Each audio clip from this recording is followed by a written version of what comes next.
대표님, 요즘 정우성 혼외자 이슈가 핫하잖아요. 대표님도 혹시 소식 들으셨나요? 멋진 직업 하나요. 정우성 씨의 DM 관련해서 그런 밈들이 많이 떠들고도 있고 친구들하고도 그런 식으로 카톡을 주고받으면서 장난을 치고 있는데 안타깝기도 하고 저 같은 30, 40대 분들은 정우성 씨에 대해서 그동안에 많은 환상이 있었던 건 사실이죠. 중학교 때, 초등학교 때는 비트라는 영화를 굉장히 좋아했었을 것 같고 그 위에도 최근에 서울의 봄이라든지 이런 데서 카리스마 있는 연기를 보면서 부럽기도 하고 멋있기도 하고 이렇게 동경의 대상으로 삼았을 텐데 훨씬 더 많은 실망과 비난감이 좀 쏟아지고 있는 상황이라고 보고 있고요. 저는 평상시에 시사 관련돼서 토론을 하거나 사람들과 의견을 나누는 거를 중요하게 생각을 하고 그런 것들을 또 경제적으로 주식이나 재테크하고도 연결시켜서 생각하는 걸 좋아하기 때문에 오늘 저희 방송에서는 기본적인 정우성 씨의 논란에 대한 저의 간단한 의견도 보여드리겠지만 그거보다는 더 중요하게 생각하는 것들, 바로 정우성 씨가 2대 주주로 있는 지분의 무려 10%에 임박하는 지분을 갖게 될 아티스트 유나이티드에 대한 얘기들도 좀 하고 싶습니다. 그래서 이런 것들에 대한 전체적인 흐름을 아는 게 단지 혼외자 또는 사생활에 대한 가십거리를 소비하는 것보다는 훨씬 더 생산적인 활동이라고 생각하기 때문에 그런 부분에 대해서 좀 얘기를 나누고 싶습니다. 이번에 정우성 혼외자 이슈가 되게 다양한 양상을 보이고 있잖아요. 문제가 한두 개가 아닌 걸로 알고 있어요. 전체적인 양상이 어떻게 된 건지 궁금해요. 초창기 양상은 혼외자 이슈가 가장 컸었고 그에 따른 상속 문제라든지 임의 인지라든지 혼외자로서의 법적 지위 또는 정우성 씨의 입장 이런 것에 좀 초점이 맞춰져 있었다면 두 번째 이슈로는 아무래도 DM이 퍼지기 시작하면서 일반인 여자친구가 있고 썸씽이나 이런 것들도 있는 상황에서 또 문가비 씨와 이런 일들이 발생하게 된 것들 이런 거에 대한 좀 사생활 논란으로 좀 퍼지고 있는 상황이고 지금은 이제 그 다음 단계는 제가 오늘 다룰 만한 주식 이슈라든지 이런 것들도 얼마든지 발생할 수 있는 문제라고 생각하고 있습니다. 일반적으로 지금 제가 몇 가지 그 관련된 기사 그리고 청룡영화제의 그런 발언 이후의 기사들을 보면은 정우성 씨를 비난하는 댓글들이 압도적으로 많았던 것 같고요. 아무래도 저도 석사 논문 같은 경우는 이민과 관련된 내용을 좀 쓰기도 했었거든요. 난민이나 이민에 관한 내용들도 쓰긴 했기 때문에 과거에 유엔 난민기구에서 약 10여 년 동안 명예대사로 활동을 했었던 정우성 씨에 대한 인식들도 과거에는 제 전공과 관련된 분야기도 하기 때문에 좋게 보기도 했었는데 또 이런 이미지 그리고 또 과거의 정치적 발언들 이런 것들과 더불어서 좀 더 과하게 좀 여론이 형성되는 측면도 좀 있는 것 같아요. 아무래도 그간 보여줬었던 연예인의 이런 정치적인 활동 그리고 큰 스캔들이 없었던 괜찮은 이미지라든지 이런 것들과 더불어서 더더욱 이제 실망감이 현재 댓글이라든지 이런 여론으로 좀 표출되고 있는 상태라고 생각을 하고 있고 그런 면에 있어서는 저도 일정 부분은 동감하는 부분인데 우리나라 같은 경우는 사실 혼외자 비율이 아직까지는 10% 미만이긴 하지만 일부 유럽 국가 같은 경우는 혼외자 비율이 50%가 넘는 국가들도 굉장히 많거든요. 그래서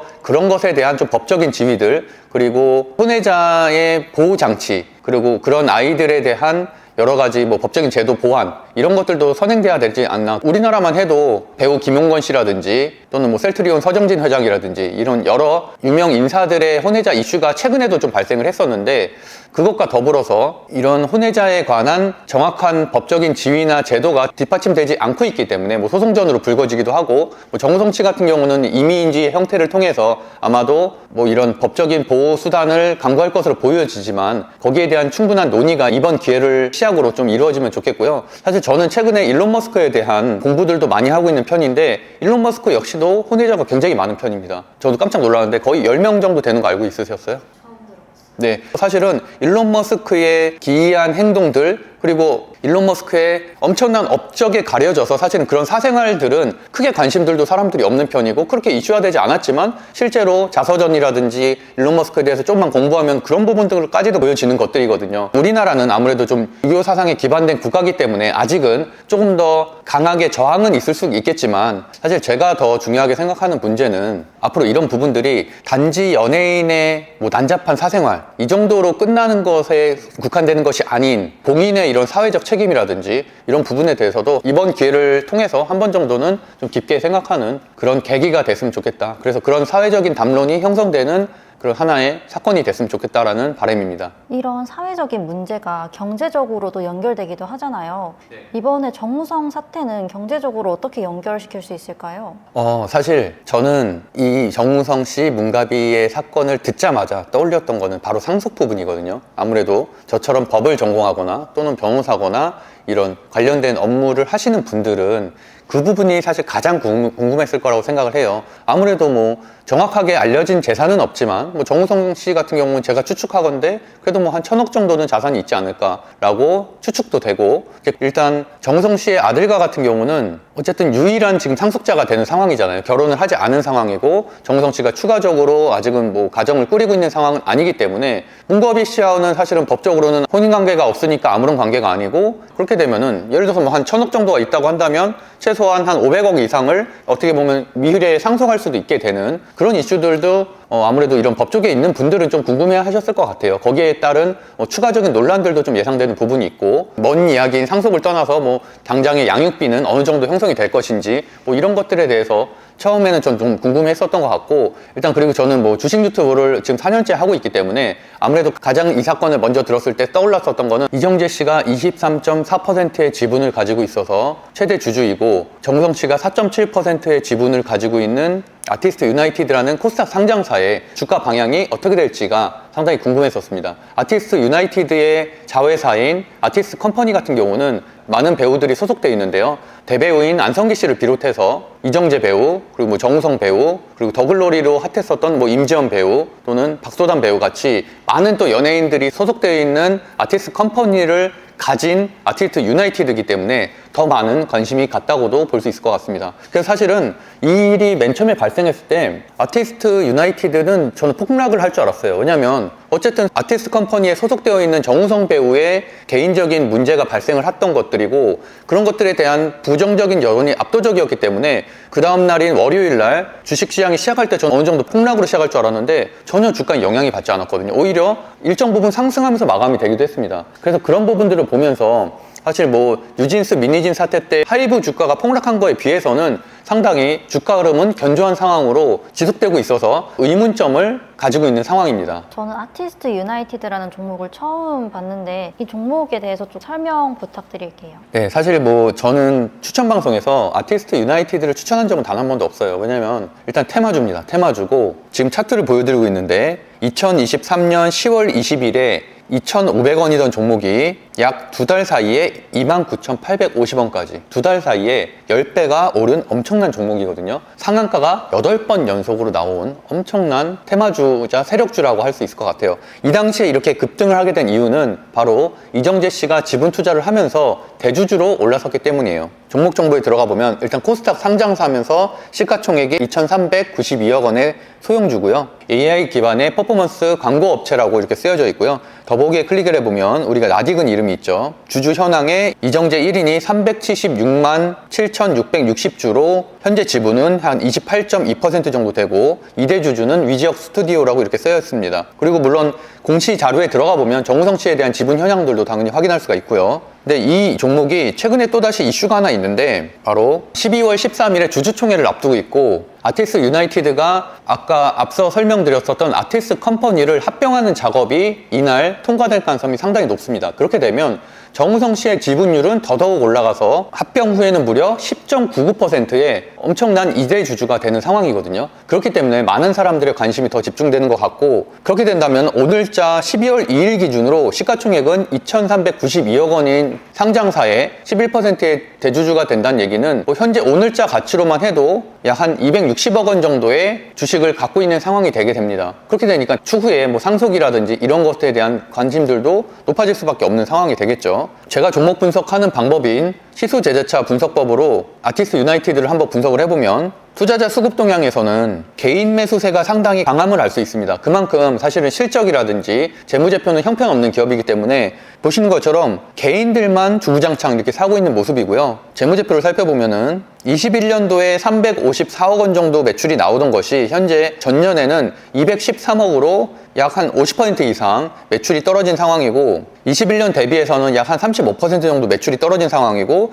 영업이익도 지금 연속적인 적자를 계속 보이고 있는 기업입니다. 그리고 영업이익률도 뭐 마이너스 15%대로 23년도 기준으로는 어쨌든 적자를 지속하고 있는 기업이다. 그리고 재료로서 살펴보면은 아티스트 유나이티드 같은 경우는 아무래도 이정재 씨가 대주주로 있는 회사다 보니까 12월 26일 개봉 예정인 오징어 게임 2 기대감으로 인해서 재료는 현재 형성되어 있는 상황이고요. 차트 분석으로 보면은 상당히 신기한 것을 볼 수 있는데 8연속 상한가가 나온 무려 2달 동안 10배가 오른 엄청난 종목이었었던 아티스트 유나이티드는 일반적으로 이런 테마주들이 텐베거가 되면 당연히 그 전주가로 돌아가기 마련이거든요.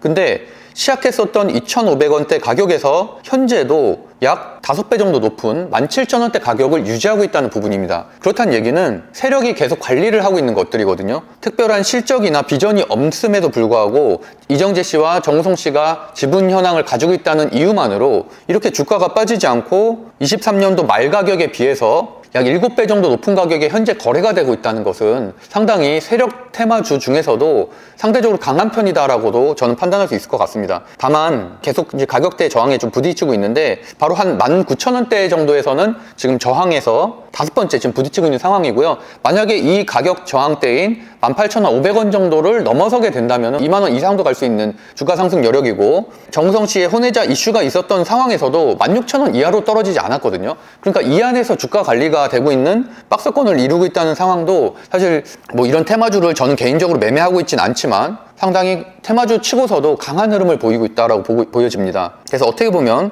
현재 상방은 18,500원에 갇혀져 있는 상태인데 하방의 저점은 계속 올라가고 있는 삼각수령 형태를 보이고 있어서 이 18,500원을 만약에 이번 주에 돌파하게 된다면 일정 부분은 지금 정우성 씨 관련된 이슈들도 대부분 다 지금 소비되고 있는 상황에서 이 정도 주가 상태를 보이고 있다는 얘기는 한 번 정도는 큰 급등이 나올 수도 있을 수 있는 그런 차트라고 보여집니다. 그래서 뭐 사실은 이런 테마주 자체를 저는 별로 분석하는 걸 좋아하지는 않지만 워낙 이제 정우성 씨 관련된 이슈가 좀 크기도 하고 어쨌든 또 합병 절차를 앞두고 있는 상황이기 때문에 이 합병 절차 전에는 한번 굉장한 급등이 나올 가능성도 충분히 있다라고 보여져서 주식 투자에 관심 있는 분들은 이런 종목들도 뭐 매매의 영향에선 충분히 다룰 수 있는 종목이기 때문에 한번 살펴보시면 괜찮을 것 같습니다. 아티스트 유나이티드의 주가 방향성은 앞으로 어떻게 될까요? 일단 가장 큰 이벤트는 12월 13일에 있는 주주총회고요. 이 주주총회에서 예정대로 아티스트 컴퍼니가 합병이 된다면은 그러면 말씀드렸던 대로 이정재 씨가 27.10% 그리고 정우성 씨가 10.99%로 더 큰 지분율을 갖게 되거든요. 그럼 1대 주주, 2대 주주의 위치가 확고해지는 거기 때문에 섣불리 이런 주식을 고점에 매도하기도 사실 어려운 상황이거든요. 그러면 또 사회적으로 비난을 받거나 주주에 좀 저항에 부딪힐 수 있기 때문에 대부분 이런 종목들은 아무래도 유동주식수를 대주주가 매도를 하지 못하는 그렇기 때문에 유동주식수가 현저히 적어지게 되고 그렇게 되면 적은 돈으로도 급등을 시킬 수 있는 그런 세력들의 작전에 휘말릴 수도 있는 기업이기 때문에 12월 13일 전후로 인해서 굉장한 급등 또는 굉장한 급락이 나올 가능성이 상당히 높은 현재 상황이라고 보여지고 있고 기술적 분석으로만 본다면 18,500원이 현재 저항에 여러 번 부딪힌 가격이기 때문에 이 18,500원을 돌파하는 날에는 위로 10% 이상의 급등이 충분히 나올 수 있는 2만 원대까지도 갈 수 있는 그런 흐름이라고 보여집니다. 그래서 뭐 단기 매매를 하시는 분들은 이런 종목들도 그 주주총회 일정에 맞춰서 단기 매매를 충분히 할 수 있다 정도로 판단할 수 있을 것 같고 다만 하방도 견조한 상태이기 때문에 현재 상황의 주가 흐름만을 본다면은 큰 폭락도 당분간은 없을 것으로 예상이 됩니다. 근데 어쨌든 주주총회 이후에는 주가의 방향성은 명확하게 결정될 가능성이 높다라고 보여지고 있고 오징어 게임 테마주에서는 어쨌든 대장주로 분류된 종목이기 때문에 12월 26일 전에는 저는 전량 다 매도해야 된다고 생각하고 있습니다. 일반적으로 오징어 게임 테마라든지 뭐 지옥 관련된 주라든지 과거에 저도 뭐 넷플릭스 관련된 테마 종목들을 많이 종목 분석을 해드렸었는데 디데이 전에 폭락하는 경우가 굉장히 많았었거든요. 그렇기 때문에 이제 그런 것들은 상당히 주의해서 매매가 필요하다는 말씀을 드리겠습니다. 그러면 앞으로도 이런 사회적 이슈에 대해서 다루실 예정인가요? 사실 이런 사회적 이슈나 이런 것에 대한 제 생각을 밝히는 일에 대해서는 상당히 많이 해왔었고요. 과거에도 제가 네이버 블로그를 운영할 때 미투에 대한 얘기도 거의 한 10개 이상 연예인들에 대한 얘기들도 막 이렇게 쓰면서 제 생각을 전달하기도 하고 그러기도 해왔는데 다만 저는 이런 소비성, 가십거리로 끝나는 것이 아닌 여기에서 또 발생하는 여러 가지 법적인, 사회 제도적인, 문화 인식적인 문제들이 있잖아요.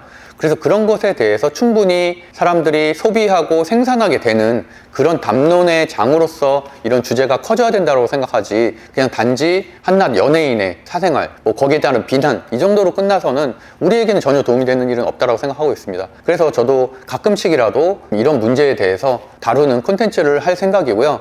다음번에는 하이브와 뉴진스, 이번에 뉴진스가 탈퇴를 선언을 했기 때문에 그런 부분에 대한 저의 생각 그리고 그 이후에 하이브의 주가 방향성에 대한 얘기들도 좀 나누도록 하겠습니다. 감사합니다.